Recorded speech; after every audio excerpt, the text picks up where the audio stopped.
Now, you just sat up. Good. Smart play. Because this one's going to be talked about. Yeah, smart, John. You know it. You obviously, Stanford brain. Gets it. Wide receiver room. You got a lot of business you're going to have to do.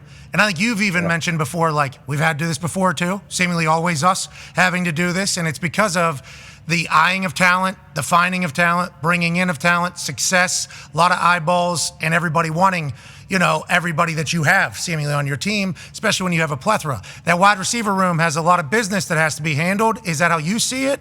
And what are your thoughts on how you're going to, kind of navigate it all, knowing that humans are involved, money's involved, and having a football team ready to go this fall that needs to win a Super Bowl so that we can add a 6th trophy to the wall there in San Francisco?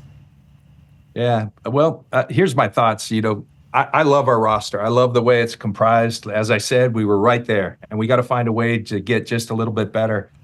And I'm doing everything in my power to keep our roster together, and that's my goal. And I don't question that. I've got so much belief. When you talk about guys like Brandon Ayuk and Debo, they're guys we drafted.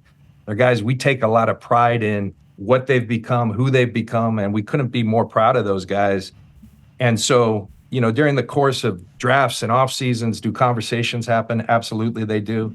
We're past that now, and we're thrilled to add to that group Jawan Jennings, Brandon Ayuk, Debo Samuel, Chris Conley, Ronnie Bell, Danny Gray, and now you add Ricky Pearsall, Jake Cowing.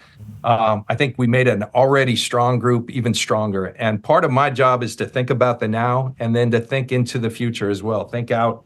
And so, but we don't do that without thinking, can these guys contribute right away? And we have a vision for both those guys, how they can contribute and be a part. And they represent a lot of the qualities that we like in our players. And they were the best players there for us at the time. And so we're thrilled to add those guys to an already strong room. And we're ready to roll forward. And we've got to find a way, like I said, just to get that much better. And we think we really helped our roster throughout this offseason, free agency, into the draft. And we're fired up about our team. John, you're awesome, dude. Hell yeah. Yeah, I did not expect this. I mean, I should have, with everything that we let off about the rest of his life. Banger after banger after banger after Hall of Fame life. Hall of Famer, Hall of truly. Famer. Like everything you did. You're awesome on it. I am so thankful you took time. Now, a lot of the roster stuff, I think, is potentially because you have the cheapest draft pick available contract at the highest priced position. Connor has a question for you. Yeah, obviously someone who loves the wide receivers, Brock Purdy. And we all know in this room that 2 years ago you guys had Purdy as the number one player in the draft. You just luckily didn't have to take him till 262. What did you see in Brock, John, when you guys were looking at him and drafting him? And then now here you are, 2 years later, two NFC championships, one Super Bowl appearance later. What do you see from him now and kind of his growth? And are you mentally prepared for a $500 million check, or how are you going to do that? Way to set me up for success. But no, you always, I think the people you don't hear about, the unsung heroes, like in these organizations, and that's, to me, it's our scouts, it's our coaches, and I think two people deserve so much credit for Brock Purdy, and one of them now is in our pro department. He's a guy by the name of Steve Slowick. His brother's Bobby Slowick, the offensive coordinator down there in Houston. But Steve was the college scout that would go through Iowa State, and we thought Brock might come out into the league the year before. We had high grades on him, actually a little higher his junior year than his senior year. But Steve was a guy who had the benefit of going into that school, hearing Matt Campbell, who did such a great job at Iowa State, turning that program around.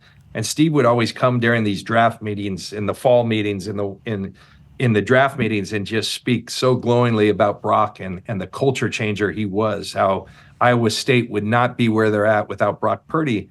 And Steve was seeing it with his own eyes, but he was also telling us what Matt Campbell was saying. And Matt Campbell had been, there's good recommenders, and Matt had always proven to be a really good recommender. When he believed in a guy, it usually translated. And so Steve was very integral in that process. The other guy I'd say was Brian Greasy. Brian was incredibly impressed once we kind of gave Brian to him and said, hey, get on these Zooms, start talking to Brock.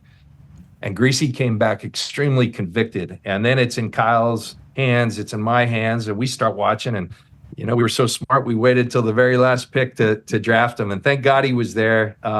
He's been tremendous for our organization, and you really could see it right away. I think he was 4th on our depth chart.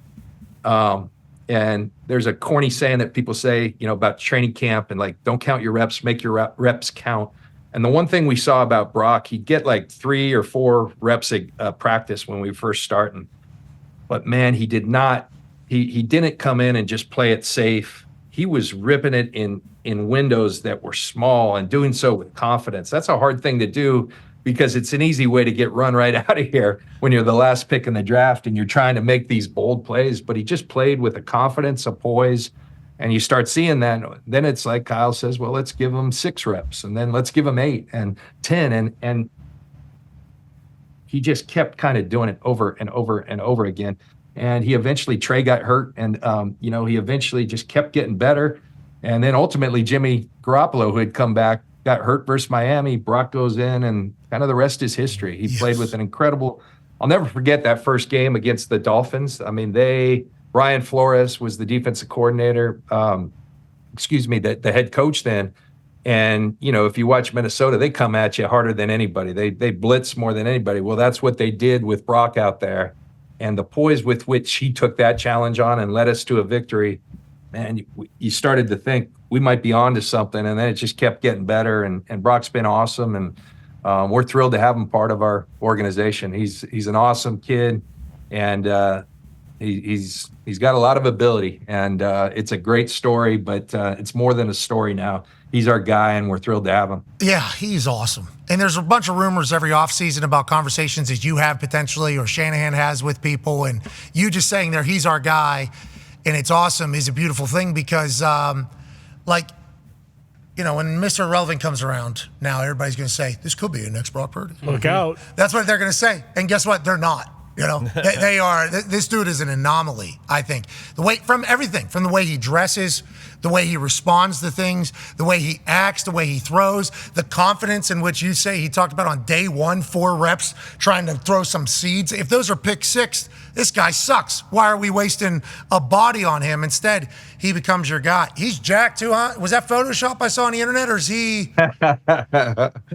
Yeah, Brock's taking good care of himself. He's a worker. He's always going to work. I mean, last year, you remember he, against Philly in the championship game, tore up his elbow, and just kept watching him beat timelines. And he kept saying, I'm going to be fine. I'll be there, come training camp. And, kind of against all odds, he made it back. And we're blessed to have Brock Purdy around this organization.